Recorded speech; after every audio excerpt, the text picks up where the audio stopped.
Wow. We did the rehearsals yesterday, and I actually cried on the rehearsals. So I'm thinking that it's a win today if I don't. So yeah,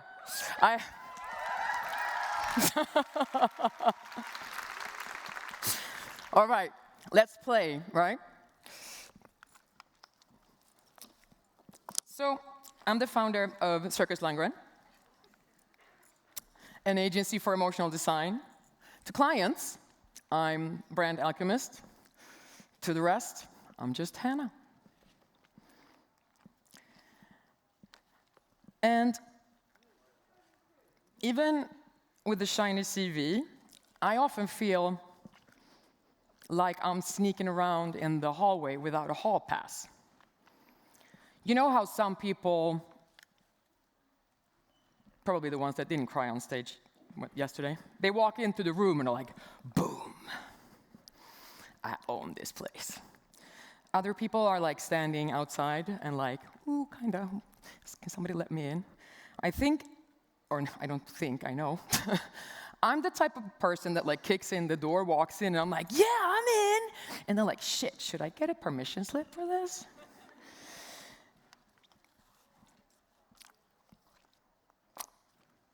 And part of that is probably my circus brain.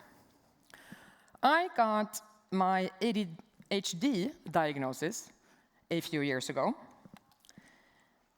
And now I'm talking yeah. And the doctor told me, it's wild you're alive. And now I realize the clock is going backwards, so I'm actually have so much time. That's weird for me. I'm also, hello again, ADHD. I was like, what? I have to like speed up. It said 6 minutes. I have 30 seconds left. It's wild that I'm alive, that's what he said. And I bursted into laughter. Maybe not what he expected. But for me, it was like, I felt, oh my God, I'm going to get help. I'm getting help. I'm not failing at being an adult. And later, I read a little bit about this, and I came to understand what it actually meant. So women that are diagnosed late in life often suffer from depression, anxiety, eating disorders, are often misdiagnosed and not treated. Well, this crying is okay, because this is like close to my heart. And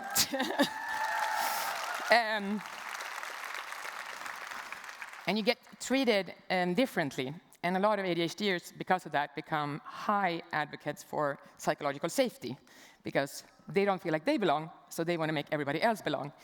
But in maybe a little bit, because we're a little bit egoistic, because we also want to belong. But the scariest part when I read about it was suicide. And that's what he meant, which I then laughed at. Yeah. The diagnosis and meds didn't fix me in any sense, but it made me a lot kinder to myself. Nowadays, I ask myself, what do I need to feel safe? And sometimes it's telling you guys, you know what happened yesterday at rehearsal? Because then that's the worst that can happen. Instead, I like walk off stage, right? You already know, so if I don't, okay.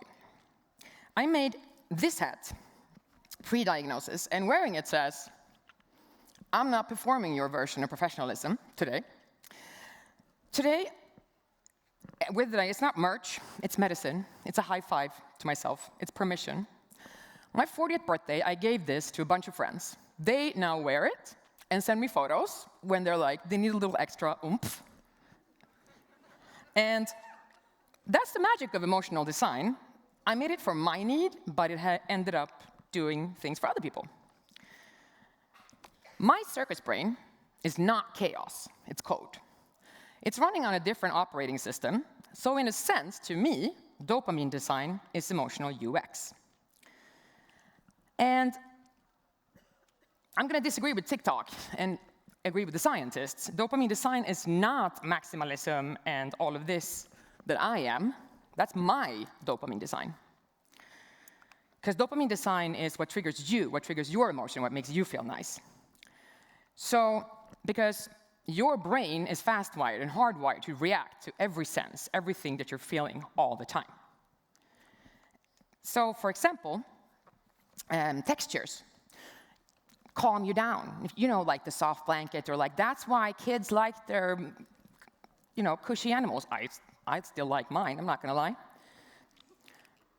And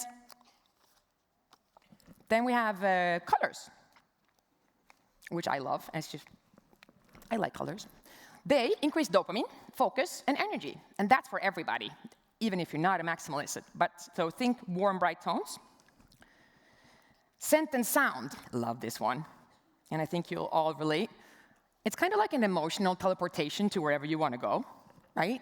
Like childhood memory, or that perfume, that long-lost lover, or whatever.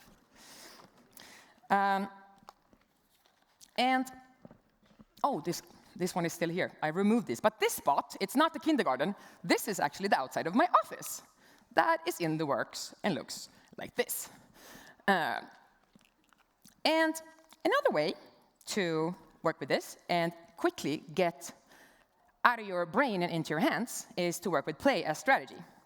And doing that, I'm going to give you some examples.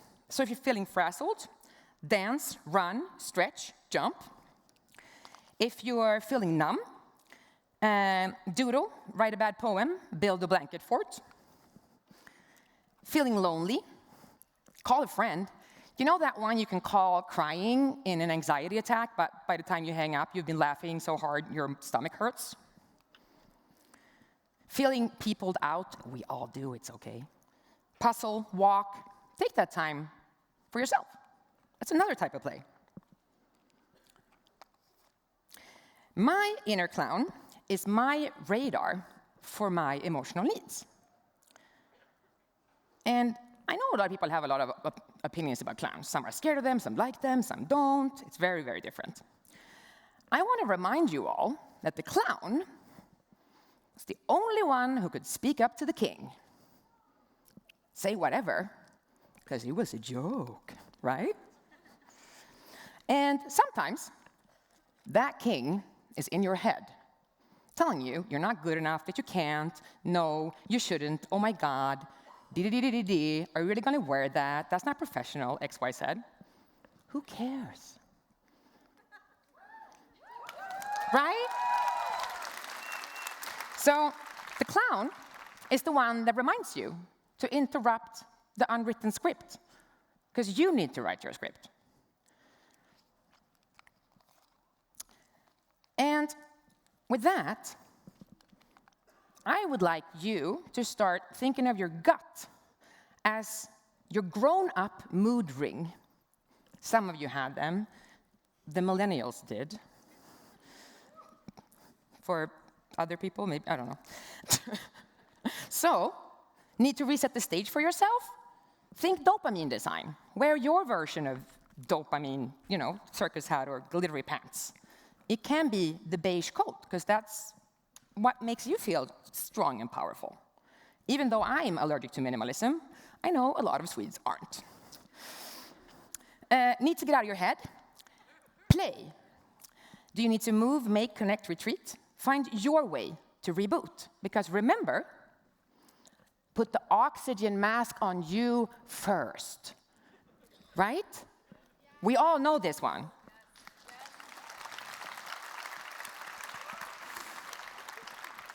And if you liked some of the things that I've said and you related, didn't relate, just want to tell me I sucked, please don't.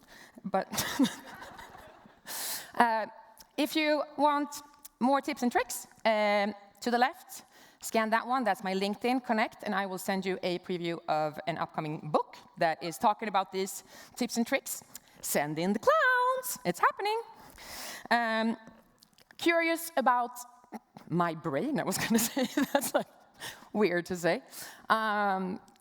See the one on the right? that is the Instagram. And again, for the non-millennials, there's other ways to connect with me too. So thank you, Women in Tech, for holding space for me, allowing me to stand here, and I made it all the way to the end. Thank you so much.